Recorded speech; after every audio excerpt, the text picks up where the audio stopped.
Temperament और technology की Trinity ही भारत के भविष्य को ट्रांसफॉर्म करेगी। पीएम मोदी की जुबान से निकले ये महज 3 शब्द नहीं हैं, बल्कि वो 3 सबसे बड़े हथियार हैं जो विकसित भारत के सपने को साकार करने की सबसे मजबूत नींव तैयार कर रहे हैं। और इसलिए पीएम मोदी ने मंगलवार को युग्म कॉन्क्लेव की शुरुआत की। युग्म कॉन्क्लेव का मकसद इनोवेशन का एक इकोसिस्टम बनाना है,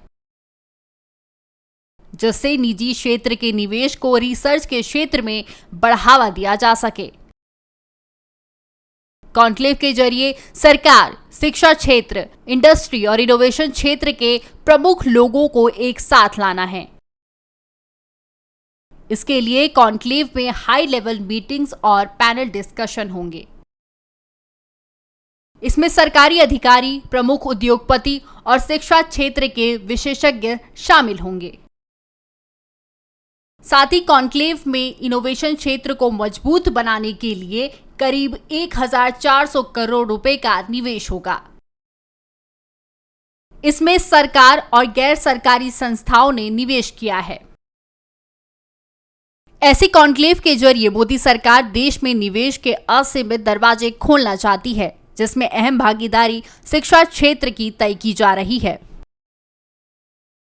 बदलते समय के साथ शिक्षा क्षेत्र भी आधुनिक होता जा रहा है। एआई के आने से तरीके बदल गए हैं, इसलिए जो देश एआई के साथ इस क्षेत्र में आगे बढ़ रहा है, वो दूसरों को पीछे छोड़ता जा रहा है।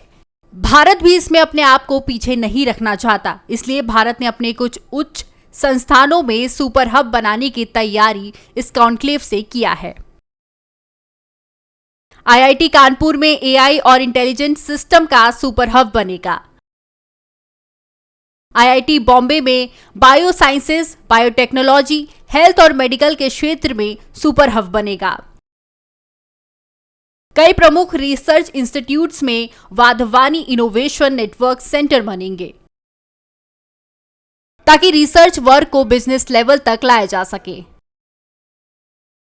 आज के करीब 22 साल बाद जब विकसित भारत की चर्चा होगी, तब आज के युवा ही उस वक्त भारत के बदलाव का अध्याय सुनाएंगे।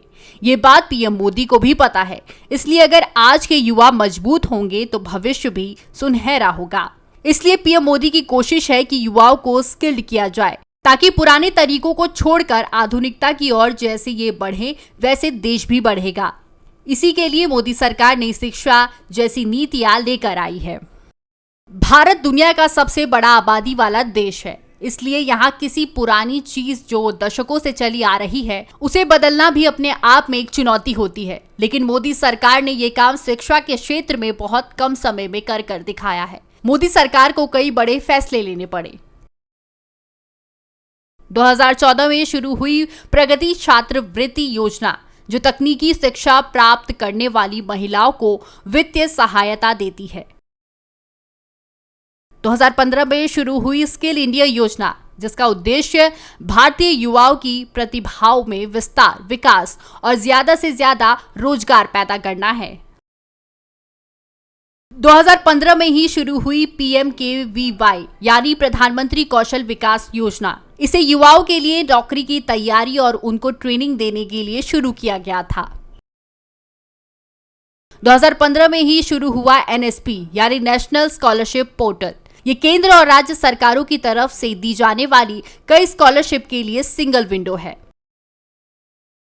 2016 में शुरू हुई AIM यानी अटल मिशन योजना। इसके तहत स्कूलों और कॉलेजों में अटल टिकरिंग लैब्स बनाई गई।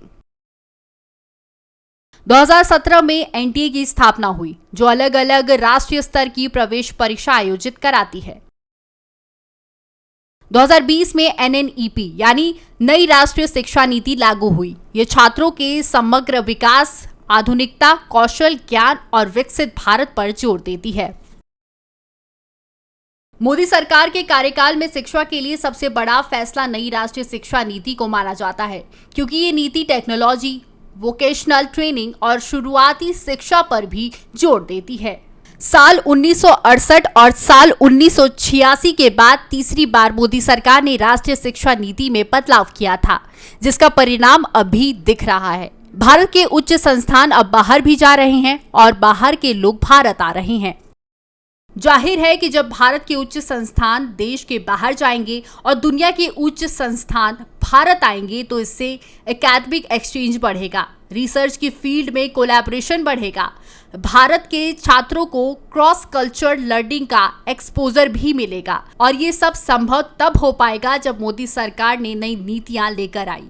अपने तीसरे कार्यकाल के बजट में भी मोदी सरकार ने युवाओं को सशक्त करने पर फोकस किया था, जिसके तहत युवाओं में रोजगार और कौशल विकास को बढ़ावा देने के लिए 2 लाख करोड़ रुपए के पीएम पैकेज की घोषणा की गई। जाहिर है कि ऐसे इनिशिएटिव हमारे शिक्षा क्षेत्र को मजबूत कर रहे और युग्म जैसे कॉन्क्लेव इन्हें रफ्तार देंगे।